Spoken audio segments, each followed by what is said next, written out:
Thank you, Karen. And thank you. Is Peter Riley out there? Because Peter Riley told me, if you're not brief, Buster, I'm out of here. So, okay, thank you, Peter, for telling me to be brief. Okay.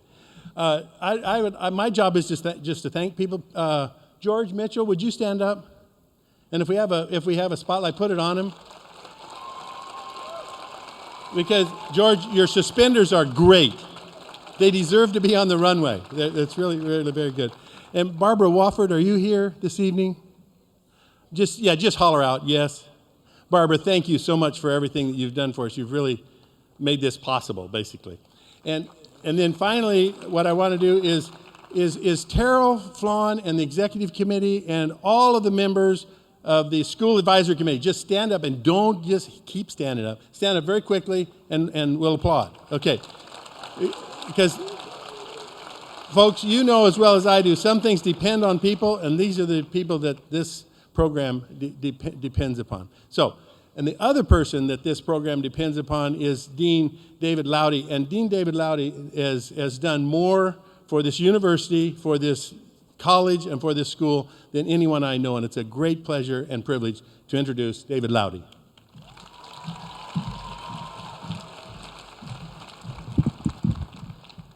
I'm a chemist, and so I've never come to this event before. I stay home and I watch my boys, and my wife and my daughter come. So when Dean Rankin stepped down last year after pretty much watching this particular event grow from 500 people showing up to 5,000 people showing up, she told me it would be my job to show up for this thing, and then she pulls me aside and she whispers, "But you've got to get better clothes."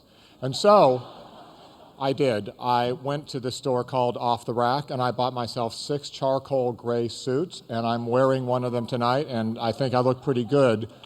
Or at least I thought I looked pretty good, except that what happened was we had this entrepreneurial forum in the college last week, and John Paul DeJorio shows up for it, and he's teaching our students to be entrepreneurial, something, by the way, that the students in the human ecology school already know all about. But one of the students writes me a little note, and she said, "I just want you to know," she's in my chemistry class, so I see her every day. She said, "I am thankful to finally meet a man who knows how to dress well." And it was kind of sad because I thought I had done the best I could, and evidently I hadn't been able to win her over like Sean Paul had. The thing about this particular program that's such a wonderful, wonderful thing is it allows us to see just how diverse the College of Natural Sciences is. We have now grown through the years to become the largest college on campus. When we started off about 15 years ago, there were about 5,000 students in the college. Now there are 10,000 students in the college, and we bypassed liberal arts to become huge. And the reason we've become huge, I think, very simply, is because the students like us. We provide these incredible opportunities for them to grow as intellectuals, to grow as people. You see it across the board, from what our astronomers are doing to our physicists, to our computer sciences, to our chemists, to our biologists. And at one point in my life, I thought that's where it stopped, because that's what chemists think. They don't think that the College of Natural Sciences is too much more than that. But when I came into the dean's office, about 2 weeks after I arrived, I was watching all of these people dressed in T-shirts and blue jeans from the various .coms try to hire people in blue jeans and T-shirts into .coms, and then it changed one day, and suddenly the most beautiful, well-dressed people showed up and interviewed the most beautiful, well-dressed people to come work for them, and that's when I found out that we had a School of Human Ecology, and that we had retail merchandising, and that we had fashion apparel, and that these were, in fact, some of the most special students on this campus. So special, in fact, that the first thing I did as the student dean was make all of them take calculus to earn their degree, because I wanted these students to be known as the only fashion apparel majors in the world who took calculus in order to become degree-bearing students. And the thing about it was, what was amazing about it was that they stepped up to the plate and did it, and they continued to grow and grow in terms of what they were able to do. So that now when you look at a fashion apparel major, you see not only are they doing their apparel, but they're doing technology, they're doing science, they're doing business, they're doing all of these things in this incredibly diverse way. So as you watch these people walk across stage, think about the folks who made those gowns, who made those wedding dresses. The people who did that are really some of the most special intellectuals we have here on this campus. Well, yeah. I have been told now to say three things. And the first thing I want to tell you is that you cannot thank the University Co-op and George Mitchell enough. So if we can turn the lights back on one more time for George, right down there where George is in his suspenders. You need to understand what George and the University Co-op has done for this university over the last many years.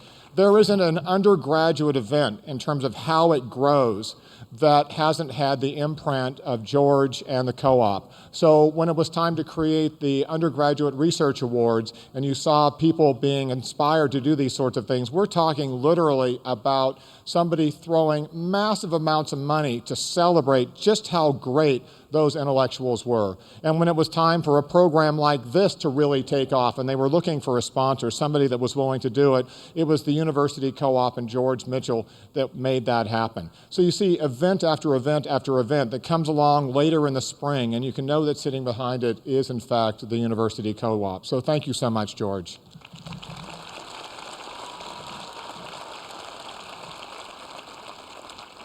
I also have the pleasure of introducing this evening Carla McDonald, who is our special guest of honor. I got a chance to talk with her just before the event this evening, and it was really quite an exciting thing to talk to like a famous celebrity.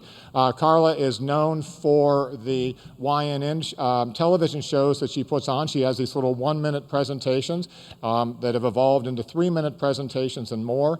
She has had a fabulous career in public relations, and has in fact started her own public relations firm after moving here to Austin about 12 years ago.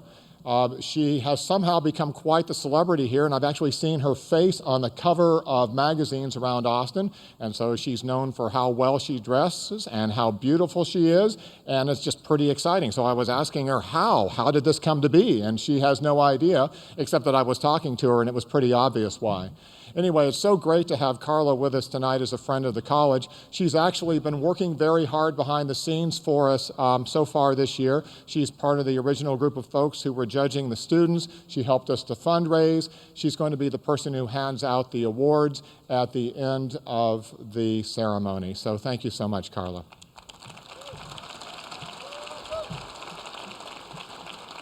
And the final thing that I was asked to do unabashedly was to remind you, as all good deans do, that this event is not free. I mean, it is free. You all got in free, but somebody has to pay for it. And so if you do, in fact, find that this is the kind of thing you think is kind of special as you're leaving, those people who are sitting around in the front, you'll actually see envelopes sitting in your bags. And those folks sitting out in the general audience, if you'd feel so disposed as to provide us with a little bit of support, we can help to make this program grow and grow.